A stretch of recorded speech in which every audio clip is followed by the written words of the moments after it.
So, a lot of people say that Kairi hasn't really had any character arcs, and while I definitely get where they're coming from because they're not right in front of your face and you have to look for them, and there's even a chance that these were kind of written by accident because it's sort of hard to write a character for so many years and not have them develop at all.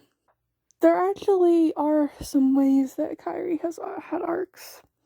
The first one being in Kingdom Hearts 1, where Kairi was afraid of change, and we can see this with her conversation with Sora on the docks about how she was actually sort of afraid about going to see other worlds at first, but has now decided she's ready so long as she knows that she can always come back to her home, the islands.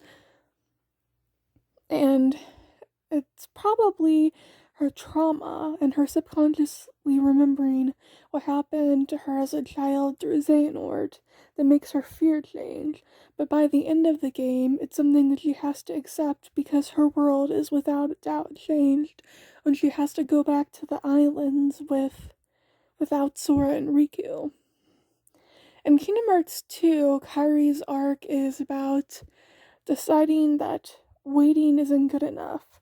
She had been somewhat content to do just that after Sora had dissuaded her from going with her to find Riku in KHIII, but her desire to see Sora and Riku keeps getting stronger and stronger, and the days keep going by until she thinks that she has to do something about it, and she does try to. And in Kingdom Hearts 2, we see her being a lot more active, and it's the start of Kairi being an action girl. And oh, what a great character she would have been if this had continued on into Dream Drop Distance and all of the games after it, but for some reason, Kairi's development kind of got sidelined there. But it comes forward again in KH3. She's wanting to fight because she wants to help the world, and because she doesn't want Sora and Riku being the only ones getting hurt. And yes, part of it is probably because she wants to be at Sora's side. But in KH3, her going in the Keyblade War kind of ends terribly, and Sora ends up sacrificing himself in order to save her. So it's sort of an arc now where Kairi is having to realize that her desires at the moment might not actually live up to her abilities, and she might not be able to reach her dreams yet. She's gotta be able to train and work for them more and be ready this time so she doesn't put anyone else in danger because of her. And then she's definitely had arcs with other characters as well. With Sora, we see them become friends to lovers. With Riku, she was actually somewhat afraid of him in KH1. But in KH2, we see when Kairi reunites with Riku, she's near tears and she begs him to stay. So it's clear that she's gotten over it in that time and wants to be friends with Riku again and trusts him once more. In Kingdom Hearts 2, at the end, Kairi thinks that Naminé returning to her is the way that it's supposed to be, but by KH3 she realizes that that's wrong, that Naminé had her own life and experiences, and even if it was short-lived, they were hers, so she had no right to take those away, and she's working to bring Naminé back. It's similar to what Sora goes through with his relationship with Roxas, the difference being that we don't really get to see much of it on screen, sadly. That's kind of the downfall of Kairi's character in general. Most of her development sadly happens off screen, like her journey to suddenly be okay with Riku again. And then, of course, there's Kairi forgiving Axel for kidnapping her. That was a whole thing. And she mentions how at first she was so afraid of him, but he kept apologizing, and she saw that he'd changed, saw that he'd become a good person now who looked out for her and wanted to save his friend, and she was able to forgive him.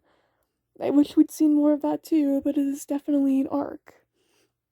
And then this one, I admit, might actually be in my head a little bit, but in Kingdom Hearts 2, Kairi interacts with Roxas telepathically. They connect when Roxas is trying to contact Naminé, but talks to Kairi instead.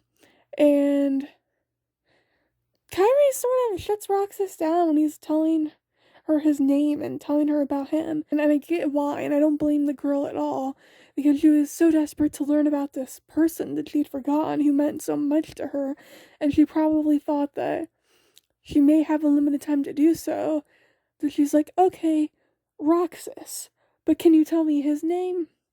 But then after that, after you fight Luxord, Kairi mentions how she'd heard the name Roxas before and had spoken with him, and that he reminded her of Sora, and she asks him who he is, if Sora knows who he is. So it's like Kairi is finally starting to try to see Roxas the person when she really wasn't before. And then when Riku is explaining to Sora that Roxas is his nobody, and Sora doesn't remember when he became heartless, Kairi speaks up and reminds him that it's when he went to rescue her. So she's trying to help Sora understand all he can about Roxas. She's trying to help paint this picture of Roxas when before she hadn't been that interested in him at all.